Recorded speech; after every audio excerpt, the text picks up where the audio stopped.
Salut les amis, c'est Timena. Aujourd'hui nous allons faire une petite vidéo mise à jour sur la saturation du stockage iCloud. Et oui, puisque j'ai déjà fait quelques vidéos sur le sujet sur la chaîne, mais il y a pas mal de choses qui ont changé depuis le temps, car la dernière vidéo datait de 2020. Résultat, aujourd'hui, dans cette vidéo, je vais vous expliquer les solutions gratuites ou payantes pour régler ce problème de saturation de stockage iCloud. Cette vidéo reprendra donc des passages de ma vidéo de 2020 qui sont toujours valables aujourd'hui, avec une petite touche de nouveauté, bien sûr. Mais restez bien jusqu'à la fin de la vidéo et écoutez bien tout en détail, sinon vous allez louper des choses et vous allez faire n'importe quoi.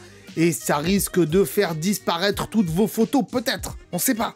Donc voilà, écoutez bien la vidéo jusqu'à la fin, même si j'ai mis des chapitrages dans cette vidéo. Allez, on y va, c'est parti, générique, transition.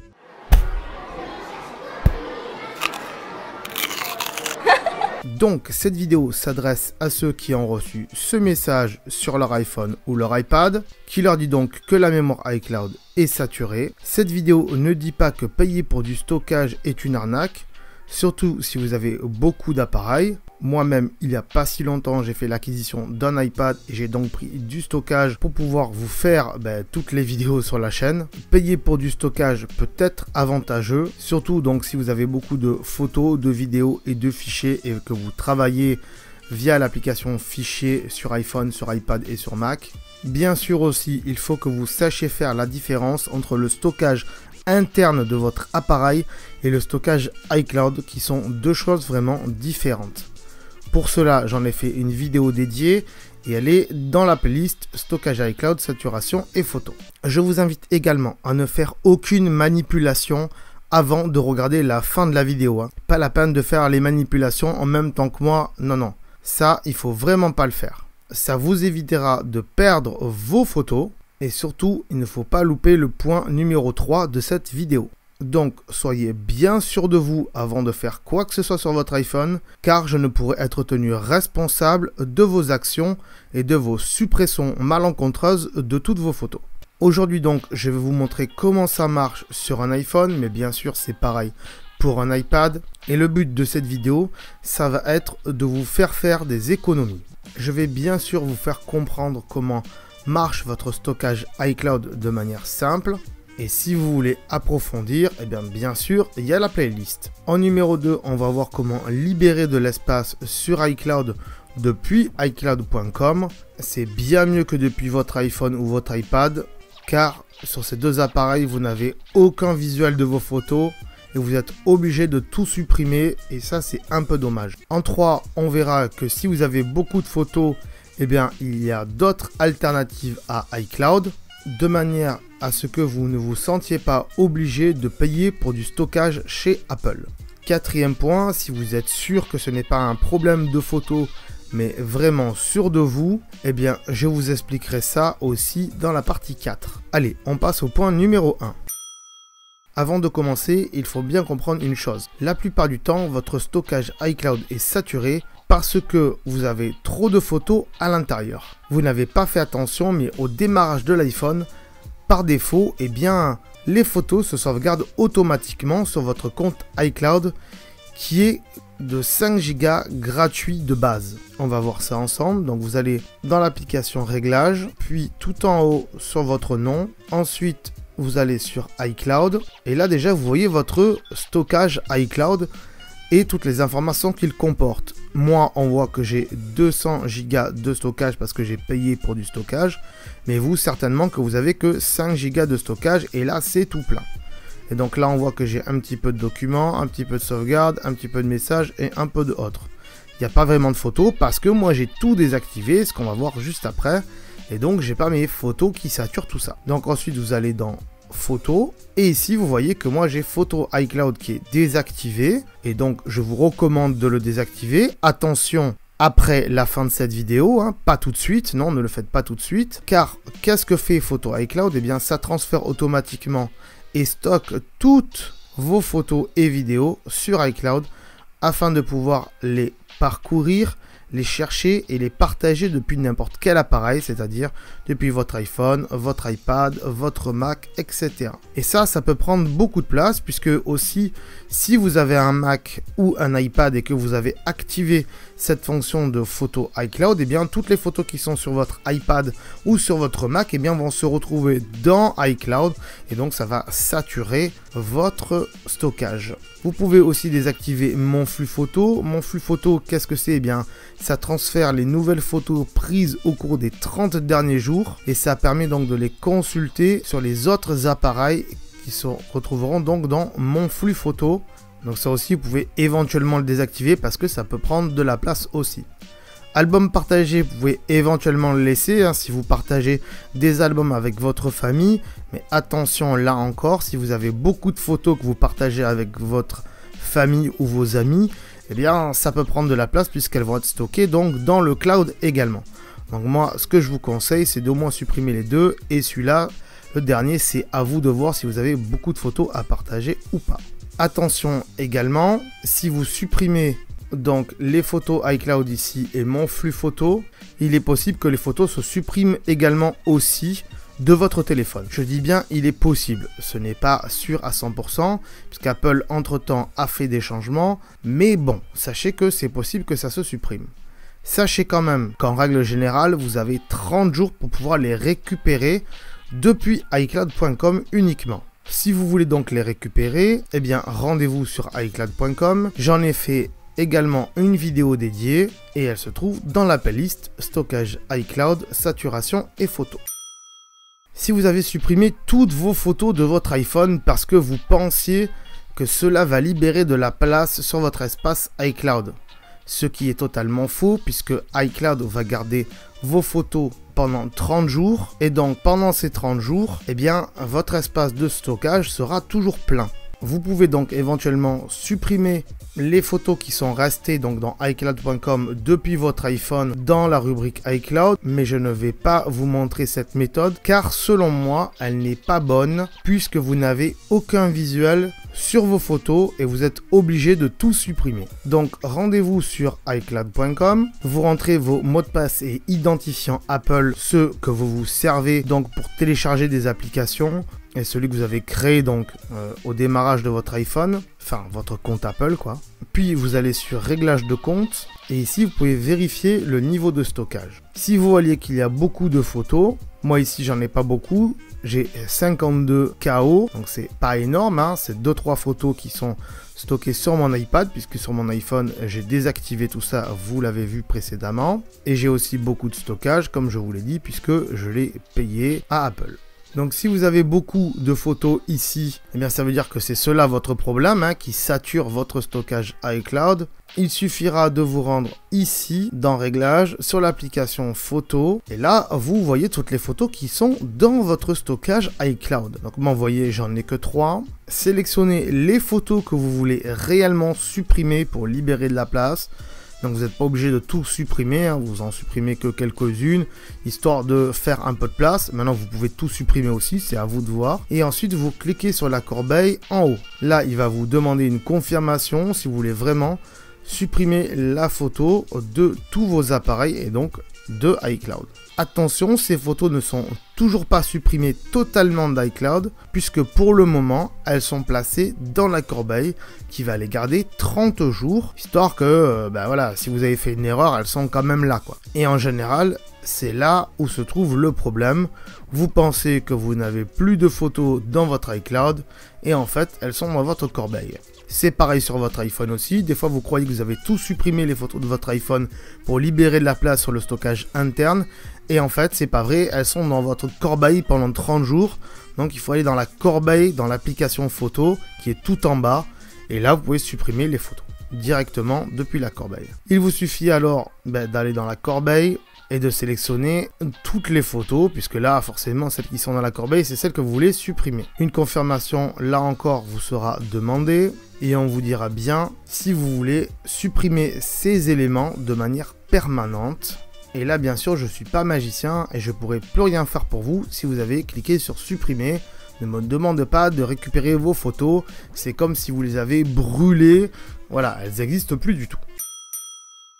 Du coup, vous allez me dire, si je désactive tout cela, ça va en effet régler mon problème de stockage iCloud, surtout si en effet ça vient des photos. Mais si ça vient pas des photos, dans ce cas-là, je vous renvoie au point numéro 4. Et pour cela, il y a bien sûr des chapitrages dans la vidéo. Maintenant donc, on va parler des solutions si bien sûr vous voulez toujours que vos photos soient sauvegardées dans un cloud, histoire de ne pas les perdre. Pourquoi pas? Imaginons que votre téléphone il brûle, il soit cassé, il prenne l'eau, vous risquez de perdre vos photos et peut-être que les envoyer vers le cloud en direct, c'est plus sécurisant pour vous. Si le cloud ça vous intéresse pas, il y a des solutions physiques qui existent, comme des clés USB ou du stockage sur carte micro SD. J'en ai fait bien sûr des vidéos dédiées, elles sont également dans la playlist stockage iCloud et je vous mettrai également ma préférée en suggestion. Pour ce qui est des solutions de stockage dans le cloud, eh bien sachez que en 2020, Google Photos était complètement gratuit et illimité et c'était une très bonne solution, mais aujourd'hui Google Photos c'est plus gratuit au-delà de 15 Go. Donc c'est gratuit jusqu'à 15 Go et au-delà, ça sera payant. Donc vous pouvez éventuellement encore aujourd'hui utiliser Google Photos, mais si vous voulez pas payer, il faudra de temps en temps faire le ménage dans vos photos. Et ça, on est d'accord, c'est assez relou. Sinon, aujourd'hui, il n'y a plus vraiment de solution gratuite. Surtout si vous voulez sauvegarder vos photos dans le cloud. Il faudra forcément payer, soit avec Google Photos, comme je viens de vous le dire, qui reste une très bonne alternative, surtout pour ceux qui basculent souvent d'un iPhone à un appareil sous Android. Ça permet de garder ces photos dans un cloud, celui de Google, et de ne pas avoir à faire 50 000 transferts quand on change de téléphone. Mais si comme moi vous avez beaucoup d'appareils Apple, un iPhone, un iPad, un Mac, et que dans votre famille aussi, pourquoi pas, votre conjoint, votre conjointe, vos enfants, vos grands-parents, pourquoi pas, vos parents ont des appareils Apple, eh bien, du stockage iCloud, il faut y penser. Attention, je vous mets pas un couteau sous la gorge, mais du stockage iCloud, on peut faire un partage familial et partager tout ce stockage pour, je sais plus combien, mais peut-être 6 ou 8 personnes du membre de votre famille. Je suis d'accord, ça coûte une certaine somme, mais personnellement, depuis que j'ai pris du stockage iCloud, honnêtement, je revis avec tous mes appareils Apple, c'est vraiment le top. Je peux mettre mes fichiers partout, voilà, sur tous mes appareils, et ça, c'est le top. Donc, si le stockage iCloud, ça vous intéresse, je vous explique vite fait comment faire, vous allez voir, c'est assez simple. Il faudra bien sûr se rendre dans les réglages ici. Vous allez dans votre nom tout en haut ici. Ici, vous n'allez pas sur abonnement, mais sur iCloud ici. Ensuite, vous allez ici sur gérer le stock du compte. Moi, vous voyez que j'ai 2 Tera et que j'utilise que 364 gigaoctets. Donc, vous voyez que j'ai encore de la marge. Ensuite, ici, vous allez dans changer de forfait. Voilà, comme ceci. Vous aurez certainement 5 gigas gratuits de marqué. Et ici, moi, vous voyez que je suis sur 2 Tera. Et si je veux, je peux réduire. Comme ça, je vais vous montrer les tarifs, les prix. Ça peut évoluer avec le temps, bien sûr. Mais quand même, depuis plusieurs années, Apple n'a pas trop augmenté ses tarifs, voire quasiment pas.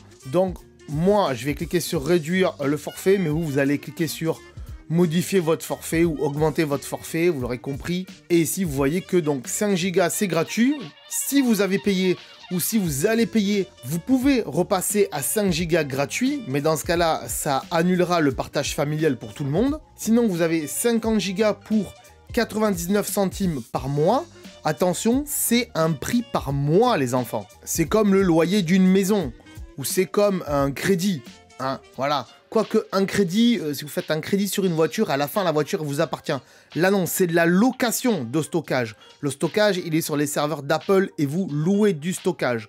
Donc le jour où vous ne payez plus, eh bien Apple vous laisse quelques jours pour récupérer vos photos, vos données, mais au bout d'un certain temps, eh bien ils vont vous enlever ce stockage-là. Donc, quelque part, si vous voulez le garder, bah, il faut continuer à payer. Mais honnêtement, 50 Go pour 99 centimes par mois, c'est pas très cher. Ensuite, il y a 200 Go pour 3 €, on va dire, par mois. Là aussi, c'est pas hyper cher. Pour démarrer, quand on n'a pas beaucoup de photos, qu'on est peut-être tout seul, qu'on n'a qu'un seul appareil, 50 Go, ça peut être suffisant. Et ensuite, quand on est une grosse famille comme moi, où on a voilà, son conjoint, sa conjointe, ses enfants et tout ça, bah, peut-être passer sur 2 Tera pour 10 € par mois, c'est pas déconnant, surtout quand on a les moyens. Si vous voulez en savoir plus d'ailleurs sur le stockage iCloud et comment repasser en gratuit et tout ça, j'en ai fait des vidéos dédiées. Là aussi, allez voir la playlist stockage iCloud, bien sûr. Point numéro 4. Si votre problème de stockage n'est pas un problème de photo, eh bien dans ce cas, il faudra vérifier les applications que iCloud sauvegarde. Peut-être que celles-ci prennent beaucoup de place. Pour cela, il faudra aller donc dans l'application Réglages, votre nom tout en haut et iCloud, puis dans Gérer les stocks. Ici, vous voyez donc tout ce qui est sauvegardé dans votre iCloud et le poids que ça prend. Ici, on voit que j'ai 5,6 Go de iCloud Drive, donc ce sont des documents qui sont dans l'application Fichier pour ma part. On voit en dessous que j'ai des sauvegardes, c'est la deuxième chose qui prend le plus de place, et ça fait 3,3 Go. Et là aussi, à partir de là, vous pouvez supprimer vos sauvegardes si vous en avez besoin, mais je vous le conseille pas du tout, parce que si vous perdez votre téléphone, eh bien vous allez perdre votre sauvegarde. Aussi, vous l'aurez pas si vous l'avez supprimé, et donc le jour où vous achetez un iPhone, vous serez obligé de le redémarrer à zéro parce que vous avez tout perdu. Donc ne supprimez pas votre sauvegarde. À part si vous voulez en refaire une juste après pour la faire propre, c'est possible aussi. On peut voir aussi que quand je rentre dans sauvegarde, que là c'est que mon iPhone qui est sauvegardé, et on verra plus loin que vous pouvez avoir plusieurs appareils sauvegardés à l'intérieur, et on verra comment y remédier. On voit aussi que j'ai beaucoup de messages. Là aussi, si on rentre dans messages, eh bien, on peut supprimer les messages un à un. On voit aussi qu'il y a pas mal de jeux et de photos qui se sauvegardent. Vous voyez ici que mon espace photo, il est que de 51 KO. C'est comme je vous ai montré plus haut dans la vidéo. Et donc, à partir de là, on peut rentrer dedans et supprimer toutes ces photos. Vous voyez, désactiver et supprimer donc les photos iCloud. Mais dans ce cas-là, vous allez être obligé de tout supprimer. Et vous pouvez bien sûr ensuite les récupérer dans la corbeille depuis iCloud.com. Il est donc possible aussi que vous n'avez plus d'espace de stockage iCloud parce que peut-être que vous avez plusieurs appareils, iPhone, iPad, iPod Touch, et que tous ces appareils sont sauvegardés sur le même compte iCloud, qui, je le rappelle, n'est que de 5 Go gratuitement. Résultat, je vous conseille donc de faire la sauvegarde des appareils que vous estimez être le moins grave sur un PC avec iTunes ou sur un Mac, mais aujourd'hui on n'a plus besoin d'iTunes. Grosso modo, de faire une sauvegarde à l'ancienne sur votre ordinateur. Au moins la sauvegarde sera physiquement copiée sur votre ordinateur et pas dans le cloud d'Apple. Et résultat, ça libérera de la place dans le cloud d'Apple. Moi, je vous conseille honnêtement de laisser juste la sauvegarde de votre iPhone dans iCloud et la sauvegarde de l'iPad. Si vous n'avez pas beaucoup de choses importantes dans votre iPad, eh bien de faire comme ça tous les mois ou tous les 2-3 mois une sauvegarde sur votre PC ou votre Mac. Donc je le rappelle aussi, si vous pensez avoir perdu toutes vos photos, eh bien je vous invite à aller regarder dans la corbeille de votre iPhone, dans l'application photo, tout en bas il y a la corbeille. Vous allez voir peut-être que vos photos sont là et qu'elles attendent les 30 jours pour être supprimées, ou bien dans la corbeille qui se trouve sur iCloud.com, comme je vous l'ai montré précédemment. Si bien sûr vous avez des questions, vous pouvez toujours me les marquer en commentaire, mais attention, attention les enfants, je ne suis pas un technicien de chez Apple, je ne travaille pas chez Apple. Donc peut-être que des fois je pourrais pas vous répondre, et dans ce cas-là je vous renverrai vers le service après-vente d'Apple. Voilà, je vous mets le numéro, il s'affiche maintenant, il est aussi marqué dans la description de la vidéo. Voilà, n'hésitez pas à les appeler, c'est totalement gratuit, ils vous aideront bien mieux que moi en tout cas. Et sinon, vous pouvez voir encore une fois toutes mes vidéos sur le sujet du stockage dans la playlist stockage iCloud. Je sais que cette vidéo a été beaucoup trop longue, mais si vous l'avez regardée jusqu'à la fin, bien sûr, n'hésitez pas à mettre un petit pouce bleu si elle vous a aidé et appris quelque chose. Abonnez-vous à la chaîne également, parce que franchement, ça serait nul si vous vous abonnez pas. Regardez le nombre qu'on est sur la chaîne, on est vraiment beaucoup. Donc voilà, venez faire partie de cette communauté et venez écouter toutes mes vidéos de conseils pour votre iPhone, pour votre iPad et tout ça. Et plein d'autres choses, hein. On fait pas que ça sur la chaîne. Je peux aussi vous divertir avec différentes vidéos. Donc voilà, allez voir mes autres vidéos sur la chaîne et abonnez-vous. Je vous dis à très bientôt les amis. Ciao. Attends, là. Ah, attends, avant de partir, j'allais oublier. Tu peux aussi me suivre sur les réseaux sociaux. Ils sont là. Voilà, si ça t'intéresse, bien sûr. Tu peux aussi t'abonner à la chaîne en cliquant sur le logo ici. Voilà, là, maintenant, il s'affiche. Comme ça, tu pourras voir toutes les vidéos qu'on a fait sur la chaîne et en plus, c'est gratuit, c'est pas comme Netflix. Tu peux aussi regarder les vidéos que je te propose maintenant. Voilà, elles sont là, hein, elles sont bien. Et en plus, je pense qu'elles peuvent fortement t'intéresser. Donc voilà, n'hésite pas, clique dessus. En tout cas, je te remercie de t'être abonné et je te dis à très bientôt.